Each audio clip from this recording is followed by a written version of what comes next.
Isaya 7:14 kwakusayisibonakaliso. Ngalokho inkosi uqobo iyakukunika isibonakaliso. Bheka, intombi iyawukhulelwa izale indodana, ibize igama layo ngokuthi Immanuel. Ngiyakuzwa mnewethu ukhuluma ngo-Isaya. Empeleni u-Isaya-ke ngempela ngubani? U-Isaya empeleni leli gama lithi Isaya lisuselwaphi? Lisuselwa esigameni lesithixo samaGriki esingubani? U-Eli kanye no-Yah.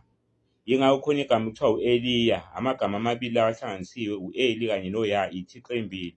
Yingakho eBhayibhelini amagama abantu baseBhayibhelini uma ubheka kuthiwa oDanieli, oMikhayeli, oRufaeli, oSamueli, o-Eli, labo igama elilodwa la kuthiwa u-Eli, isithixo leso. Emva kwalokho uma uqaphela amanye amagama kuzothiwa oZakariya, Nehemiya, Zefaniya, Obadiya, anoYah, uma engenabo Yah ano-Eli.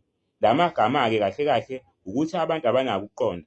Mina ngibuye eGibhithe, mina ngikwazi ukufunda ama-language onke, ngikwazi ukufunda wonke ama-language e-Africa, ngikwazi ukufunda i-American Keys enama-language enama-alphabets more than 740. So kuya language yase-Africa leyi eyimfihlo abelungu abangawazanga ukubephuca e-Afrika. Kuleya language-ke ayachazwa-ke onke la magama ukuthi aqhamukaphi, o-El Shaddai, o-Yahweh Ropeka, Yahweh Chesed, Yahweh El Iyon, Yahweh El Olam, o-Eli, bonke kushaye igama elilodwa lelo.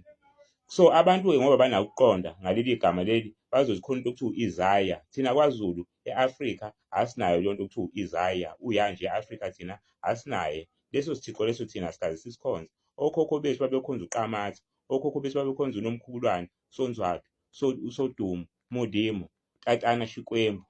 Yonke le nganekwane le yafika nabelungu. Lokhu mina ngithathaphi?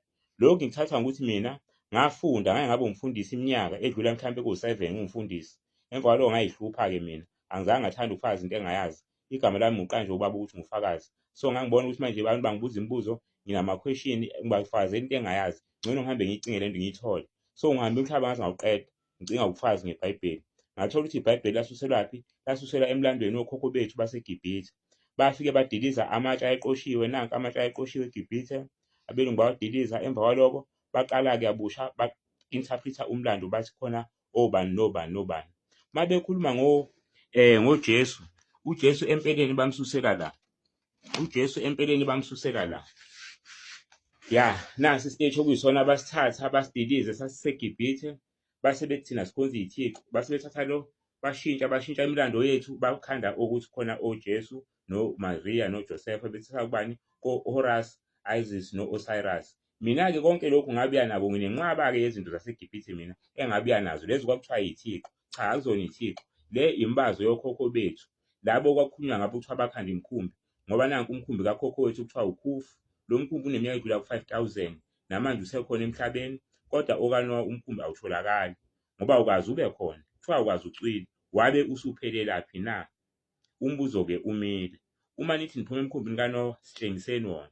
Thina asiphumi emkhumbini thina, kodwa sinawo umkhumbi kakhokho wethu oneminyaka more than 5,500 owakhandwa, osamile kulo mhlaba, owubufakazi uthini? Thina sinomlando oyiqiniso, zonke into zethu inobufakazi nazi.